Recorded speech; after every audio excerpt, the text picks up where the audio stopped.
Geng, kalian sering nggak nonton kartun Upin Ipin? Ya, meskipun mungkin kalian ada yang belum nonton, tapi kalian pasti tahu lah ya, kartun ini asal Malaysia dan sudah sangat terkenal. Dan kalau kalian ikutin berita baru-baru ini, ternyata Upin Ipin tuh sekarang nggak cuma bisa ditonton doang, tapi juga udah ada gamenya.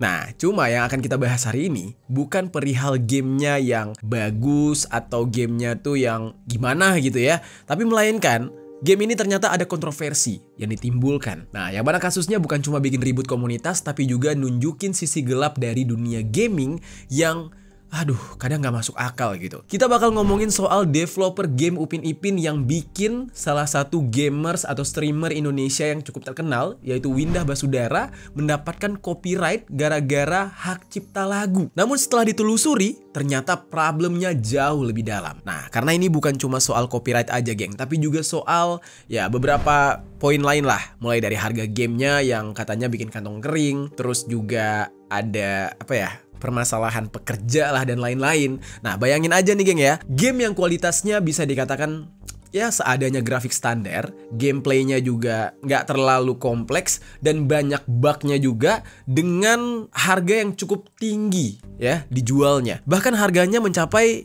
ya ngalahin beberapa game AAA yang jauh lebih kompleks dan punya reputasi global. Nah, emang berapa tuh harganya ya? Jadi nanti kita bakal bahas lah ya, harganya tuh cukup mahal dan gak masuk akal. Terus gak cuma itu, ada isu-isu lain yang memperkeruh suasana karena dibalik harganya yang mahal, ada dugaan penelantaran karyawan dan lingkungan kerja yang toksik. Langsung aja nih, kita bahas secara lengkap tentang kontroversi game Upin Ipin ini. Halo geng, welcome back to Kamar Jerry.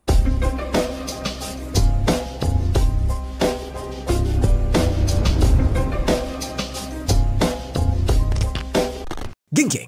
Oke, untuk pembahasan yang pertama, kita akan membahas permasalahan dari game Upin Ipin ini yang ternyata ya itu sampai melibatkan Windah Basudara, sampai membuat Windah Basudara nggak mendapatkan benefit, malah kabarnya akunnya sampai kena peringatan dari YouTube gara-gara ya pihak dari game ini mengklaim musik yang ada di game tersebut. Pokoknya terdengar sangat tidak profesional. Oke, pembahasan pertama kita bahas yang itu dulu.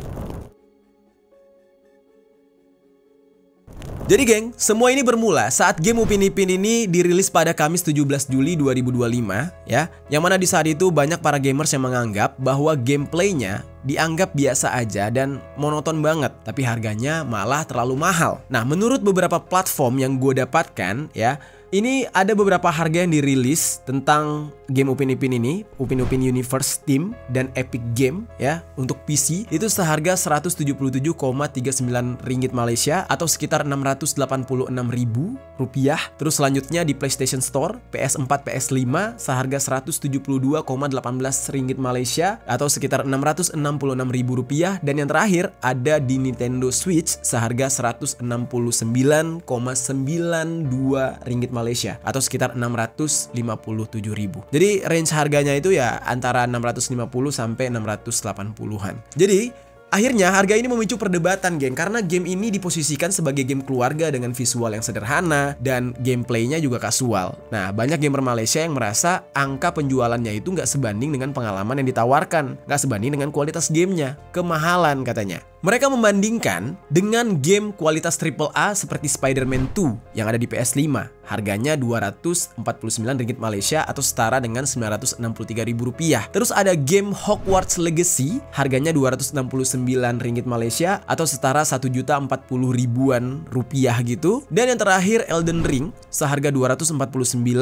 Malaysia atau setara Rp963.000. Tapi game-game tersebut dengan konten yang lebih kompleks ya, grafik kelas atas, dan jauh lah dengan game Upin Ipin Universe yang bisa dibilang sangat standar gitu. Yang artinya ya, di dalam hal ini kalian bisa lihat harga game Upin Ipin Universe ini dijual mendekati harga game AAA. Ya, dihitung mahal banget sih memang ya kalau kita lihat gitu ya. Yang mana anggaran videonya ya kan, kalau video AAA itu kan anggarannya besar, biasanya dikembangkan oleh studio besar. Nah, padahal secara konten kalau game dari Upin Ipin ini ya kayak game indie gitu geng. Di Steam cuma 49% ulasan yang awalnya positif, banyak kritik datang dari bug, terus masalah performanya, visual yang nggak konsisten, dan polis teknis yang dirasa kurang maksimal. Bahkan hingga beberapa pengguna mengaku diblokir dari forum Steam setelah membahas isu ini. Nah, sementara pihak developer itu belum memberi pernyataan resmi. Jadi kayak udah jelek, anti kritik lagi. Tuh, gamenya separah itu. Tapi karena antusias yang tinggi, tetap banyak yang memainkan game ini. Salah satunya ya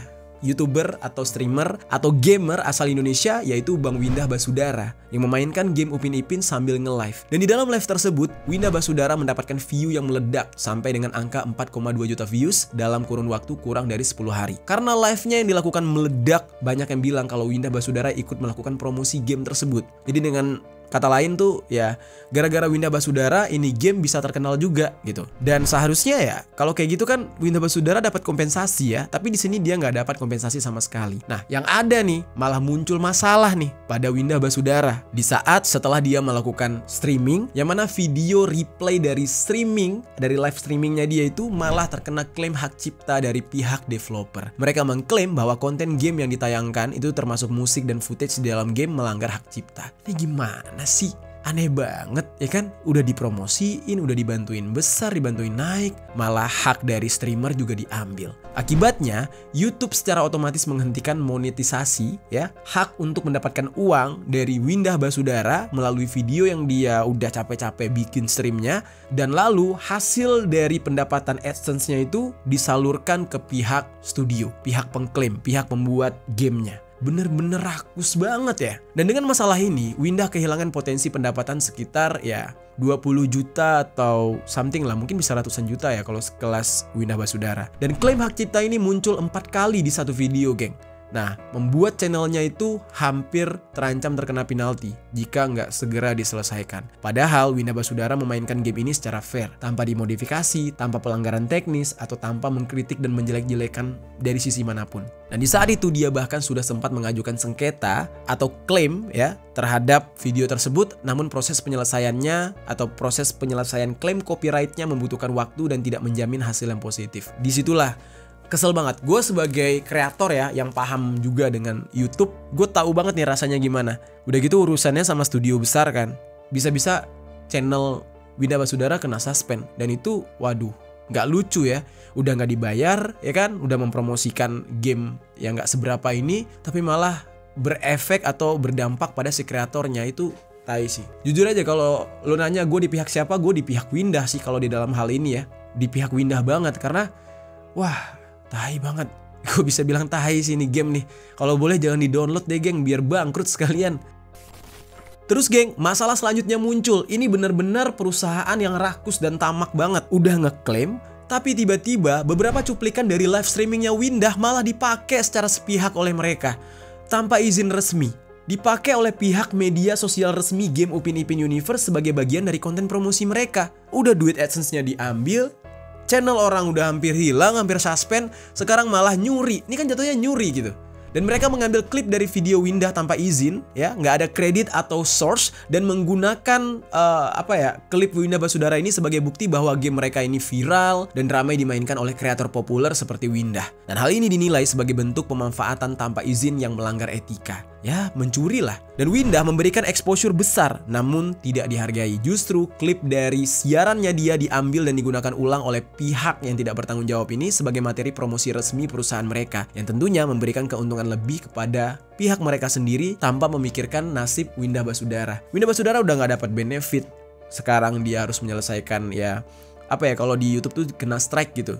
Dan itu bahaya banget, geng. Di saat itu ya, awalnya Windah Basudara mengira kalau copyright yang didapatkan oleh dia itu karena lagu yang dipakai di gamenya. Ya, itu lagu dari animasi ya, tapi ternyata developernya sengaja bikin lagu untuk gamenya terus diupload di YouTube biar bisa diklaim copyright. Dan kejadian ini nggak cuma terjadi di Indonesia, melainkan beberapa live streamer lain yang mengalami hal yang sama dengan Windah, dan hal ini diklaim langsung oleh pihak Les Kopaku.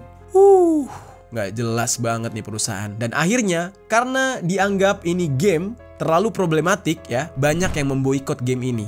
Boykot ini dilakukan dari sebagian komunitas gamer Malaysia ya, dan juga gamer-gamer lain terutama di Indonesia. Nah, ada tagar hashtag boykot Upin Ipin Game dan hashtag kami gamers bukan budak kartun. Nah, itu menjadi trending di Twitter Malaysia. Beberapa kreator konten game bahkan membuat video review bernada satir terhadap game tersebut, dan tagar ini juga mulai ramai di media sosial. Dan saking banyaknya hujatan yang diberikan oleh netizen terkait game Upin Ipin, pihak dari Les Kopaku akhirnya memberikan klarifikasi geng melalui sebuah video. Ya standar lah, kalau udah rame kayak gini, ya mau nggak mau kan klarifikasi, tapi kan nggak menyelesaikan masalah gitu. Nah, di dalam video klarifikasi mereka tersebut, mereka menegaskan klaim tersebut bukan tindakan disengaja, melainkan murni akibat sistem otomatis YouTube katanya. Ya seharusnya sekelas mereka paham gitu ya, kalau di YouTube itu memang ada sistem otomatis klaim memang, atau sistem otomatis klaim copyright kalau lagunya sudah didaftarkan ke YouTube Music gitu. Ya seharusnya kan diantisipasi dari awal, udah tahu lu perusahaan game yang mana game lu bakal direview sama kreator-kreator, hargailah hak kreator juga. Udah lu nggak bayar, ya kreator mau dapat dari AdSense, ya apa salahnya gitu. Mereka juga bilang ini kesalahan teknis, mereka tidak berniat merugikan Windah ya, khusus mereka bilang tuh Windah, karena mereka takut Windah ini kan gede banget. Dan mereka bilang kalau ini penyebabnya adalah musik di dalam game Upin Ipin Universe yang terdeteksi sebagai konten berhak cipta oleh sistem konten ID. Nah, namun karena popularitas Windah Barsudara, kasus ini jadi viral.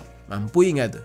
Dan Les Kopaku juga menegaskan kalau mereka memiliki hak untuk mengklaim produk kreatif termasuk musik sesuai dengan Undang-Undang Hak Cipta dan Konten ID. Ya, tapi kenapa harus nyuri cuplikan Windah juga untuk promosi kalian? Kalau kalian aja nggak ngizinin Windah mendapatkan benefit dari video yang dia buat. Nah, kemudian perihal tersebut ya, soal cuplikan live-nya Windah yang dijadikan konten promosi oleh mereka, Les Kopaku menyebut kalau niatnya cuma untuk mengapresiasi para streamer, dan mereka sendiri mengakui bahwa mereka merasa terkesan dengan reaksinya Windah ketika bermain game Upin Ipin. Tai kotok ya.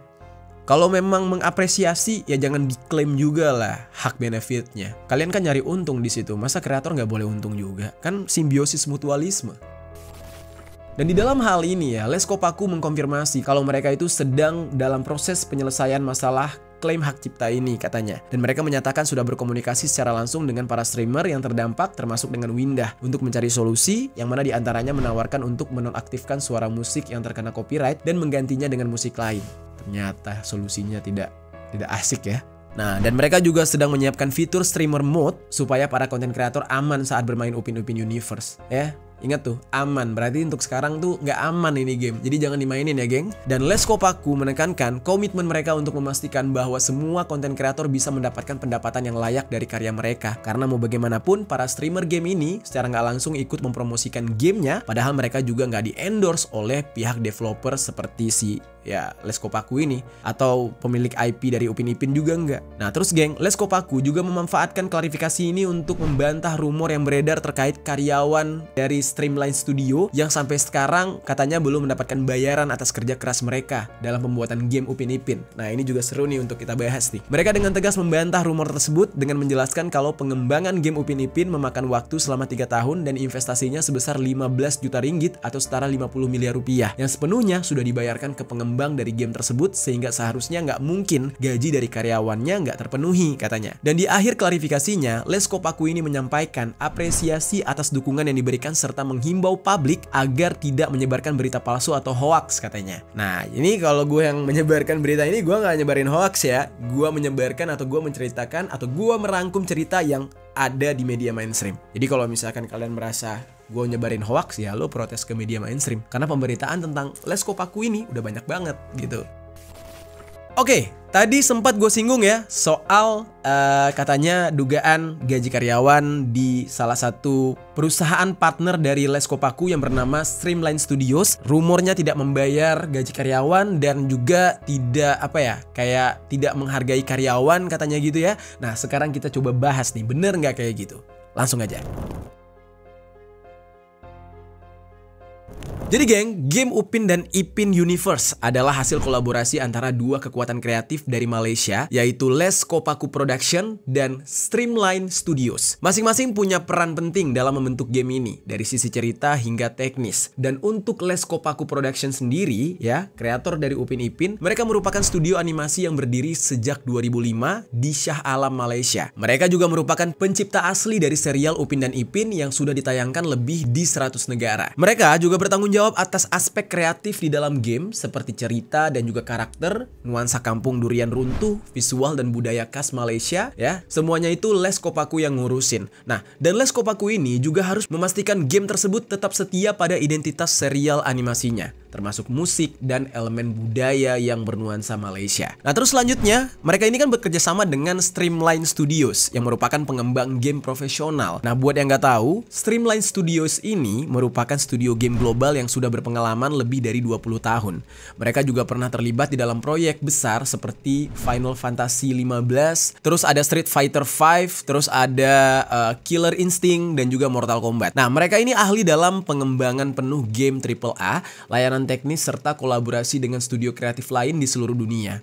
Nah, di dalam proyek ini ya, mereka itu menangani aspek teknis seperti desain dunia open world, sistem permainan dan interaksi serta penggunaan Unreal Engine 5 untuk membangun dunia digital kampung durian runtuh di dalam kartun Upin Ipin ya, dalam bentuk gamenya. Dan mereka bertugas menerjemahkan visi kreatif dari Les Kopaku ke dalam game yang bisa dimainkan di berbagai platform. Terus geng, ternyata dibalik semua gemerlap peluncuran Upin Ipin Universe ini, muncullah sebuah laporan yang mengejutkan dari para karyawan Streamline Studios yang mengaku mengalami keterlambatan pembayaran gaji selama berbulan-bulan. Nah, keluhan ini tertulis di media Nmia Gaming. Beberapa poin penting dari laporan tersebut antara lain gaji karyawan yang terlambat hingga 2 bulan, dan ini terungkap dari karyawan yang aktif yang mengaku harus bekerja tanpa bayaran selama hampir 2 bulan tersebut. Dan slip gaji mereka pun baru keluar jauh setelah periode kerja yang seharusnya dibayar. Terus selanjutnya ada pembayaran EPF yang tertunda. Jadi kontribusi ke EPF atau Employee Provident Fund ini atau skema pensiun wajib di Malaysia itu juga diketahui sempat tidak dibayarkan nih oleh si studio itu. Dan meski manajemen berjanji akan melunaskannya ya, hingga Maret 2025 janji itu belum ditepati. Nah, selanjutnya nih, skema pesangon cicilan yang nggak dibayarkan juga. Nah, pesangon itu untuk karyawan yang diberhentikan. Terus selanjutnya, perusahaan juga menerapkan sistem pesangon berbasis cicilan. Gimana tuh? Pesangonnya dibayar nyicil gitu. Nah, dan awalnya itu cicilannya 3 bulan, namun beberapa kasus dilaporkan malah molor sampai 1 tahun cicilannya baru lunas. Nah, selanjutnya, prioritas bayar berdasarkan urgensi katanya. Dan hal ini diketahui dalam email internal yang berisi bahwa manajemen meminta karyawan yang sangat membutuhkan uang untuk melapor agar bisa diprioritaskan terlebih dahulu. Ini kan aneh banget ya. Hal ini menimbulkan kesan bahwa pembayaran gaji menjadi opsional aja dan nggak merata. Siapa yang lagi butuh, ya udah kita bayar duluan. Kayak gitu, itu sistem gaji kayak gimana tuh? Dan yang terakhir ada kerja proyek tambahan tanpa dibayar. Jadi kayak mereka lembur atau mereka seharusnya mendapatkan bayaran lebih tapi nggak dibayar. Kayak bonus-bonus gitu nggak ada. Dan mereka meminta beberapa karyawan untuk menyelesaikan proyek tambahan dengan tenggat waktu yang ketat dan diancam tidak akan dibayar jika proyek tersebut tidak selesai. Bahkan nih geng, salah satu karyawannya menulis kalau Streamline Studio memperlakukan seniman seperti sumber daya yang bisa dibuang, bukan sebagai manusia yang diberi nyawa pada proyek mereka. Kayak gitu.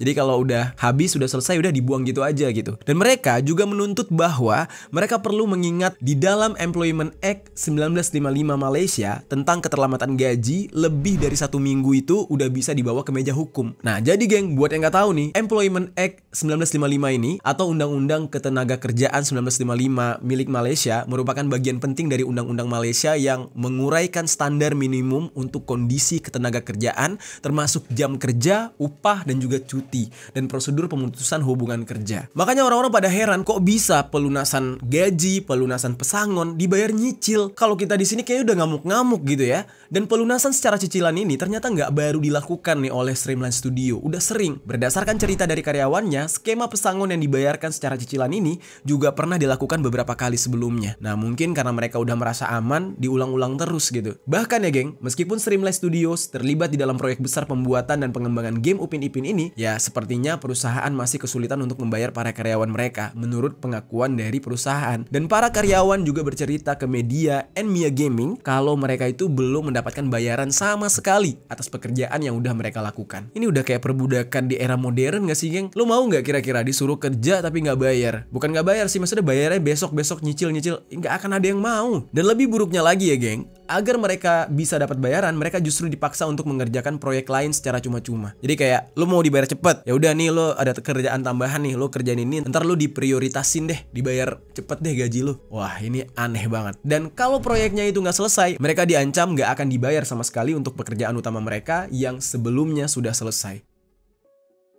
Nah, untuk bisa mendapatkan uang, akhirnya beberapa karyawan harus mengambil tambahan pekerjaan dari departemen lain. Contohnya nih geng ya, ada seorang mantan karyawan nih yang cerita kalau ada karyawan non-quality assurance atau QA yang tiba-tiba diwajibkan untuk mengerjakan QA. Nah, sekedar informasi nih, QA itu bagian yang tugas utamanya itu untuk ngetes produk gitu. Mencari dan melaporkan bug juga dan memastikan hasil akhir produk agar sesuai dengan standar. Ada juga nih karyawan yang bekerja di bagian desain tiba-tiba harus mengambil job desk yang berkaitan dengan pemrograman dan itu kan nggak nyambung. Nah, akhirnya mereka merasa ya mereka tidak diperlakukan manusiawi, tidak sesuai dengan job desk-nya, pembayaran gaji mereka ya ditunda-tunda, tapi mereka benar-benar nggak mendapatkan haknya. Nah, itu dia beberapa informasi yang gue dapatkan tentang dugaan penelantaran karyawan dan tidak dibayarnya gaji karyawan dari kedua perusahaan yang membuat game Upin Ipin Universe 2025 ini, serta beberapa keluhan dari para karyawannya. Nah, sekarang kita bakal masuk ke dalam pembahasan nih geng. Ketika diketahui lingkungan kerja Les Kopaku yang ternyata toksik banget,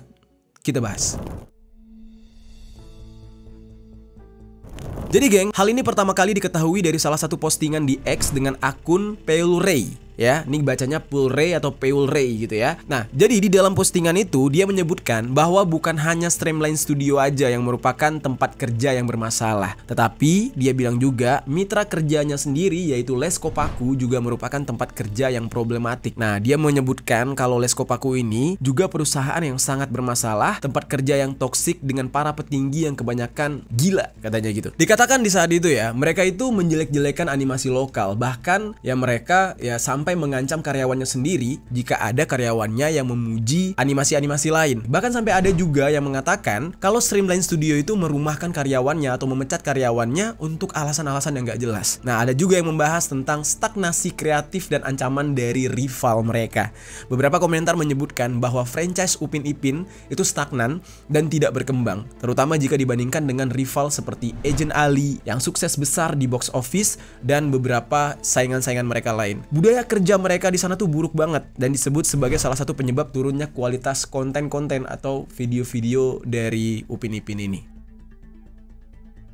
Terus ada lagi geng, podcast Les Kopaku yang memicu kecaman karena membahas tentang drama kantor di publik. Jadi pembuat animasi Upin Ipin ini menghadapi kritik tajam setelah beberapa petingginya termasuk direktur pelaksana mereka, direktur kreatifnya, terus penulis naskah, dan juga manajer HR atau sumber daya manusia mereka itu membahas isu internal kantor di dalam podcast YouTube mereka. Topik yang dibicarakan itu termasuk bonus dan gaji karyawan, yang sebenarnya itu kan nggak boleh dibicarakan ke hadapan publik. Di saat itu juga mereka ngomongin soal cuti medis, keterlambatan masuk kerja, dan lain-lain. Ya walaupun di saat mereka bercerita di podcast itu, mereka nggak nyebut nama karyawannya, tapi isi obrolannya itu dianggap merendahkan staf dan melanggar etika profesional, apalagi dilakukan di platform publik dengan jutaan subscriber, yang akhirnya banyak memunculkan komentar publik yang menilai tidak dewasanya dan tidak profesionalnya pihak mereka, serta netizen juga menyebutkan tindakan tersebut sebagai hal yang tidak pantas dan mencerminkan kepemimpinan yang tidak dewasa. Banyak yang kaget, tapi ada juga yang tidak terlalu terkejut karena rumor soal lingkungan kerja toksik di Les Kopaku ini sudah beredar sejak beberapa tahun yang lalu. Jadi kayak orang tuh udah biasa aja ngedenger itu. Nah, menurut netizen ini sangat ironi karena mereka melarang karyawannya untuk berbicara, tapi manajemennya sendiri malah gosip terbuka. Terus geng, yang membuat publik semakin geram adalah pernyataan dari manajer HR mereka bahwa staf itu tidak boleh membahas masalah kantor di media sosial pribadi, padahal mereka sendiri udah melanggar prinsip tersebut di podcast terbuka. Komentar pedas itu bermunculan menyindir ego manajemen dan meminta mereka untuk bercermin gitu. Dan akhirnya ini berdampak langsung nih untuk reputasi ramah keluarga yang diusung oleh Les Kopaku, yang mana ini langsung tercoreng karena mereka sebagai studio animasi dikenal dengan konten anak-anak malah tidak mencerminkan itu. Dan tindakan ini sangat bertolak belakang dengan citra publik mereka. Nah, banyak yang menyayangkan bagaimana manajemen tersebut memperlakukan stafnya secara terbuka dan merendahkan mereka di publik.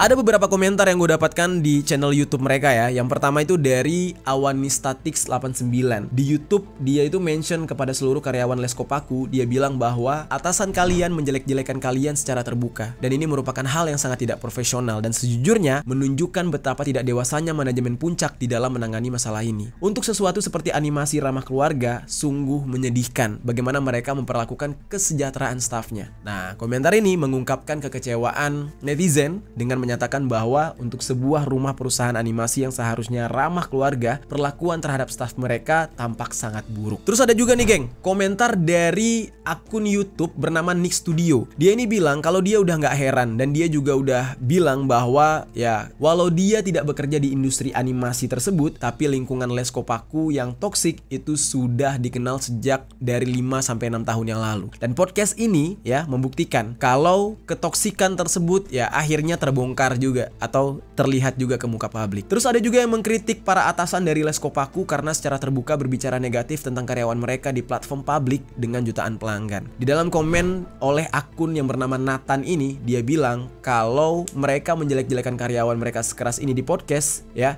di publik gitu kan, yang lebih dari 17,5 juta pelanggan. Bayangkan aja betapa kasarnya mereka di ruang pribadi yang gak dilihat orang. Kasian karyawan-karyawannya ini. Nah, bos-bos mereka itu benar-benar gak peduli dengan mereka. Itu kata netizen. Terus geng, semua komentar dari para netizen ini mendapatkan respon langsung dari pendirinya Les Kopaku, yaitu Burhanuddin MD Radzi. Dia ini bilang ya, dia bilang gini nih di dalam postingan Facebooknya, "Ayo kita move on," katanya. Setelah baca semua komentar yang kebanyakan dari mantan staff, dan jujur vibes-nya penuh dengan nyinyiran soal kesuksesan kita. Buset, malah dilawan netizen sama dia. Sekarang udah mulai ke arah fitnah katanya, dan tuduhan yang gak masuk akal. Buat yang penasaran sama Les Kopaku, dan dia juga bilang soal perjalanannya dia yang udah bangun semuanya, ya bisa dibaca langsung di bukunya dia. Malah nyuruh beli buku. Dan dia juga bilang sekarang saatnya kita fokus ke depan. Tim dia yang udah solid kini sudah lebih dari 200 orang dan bakal sibuk banget sampai akhir tahun katanya. Jadi tunggu aja, mereka janji bakal mengumumkan beberapa project baru yang keren buat dorong ekonomi digital Malaysia biar makin maju.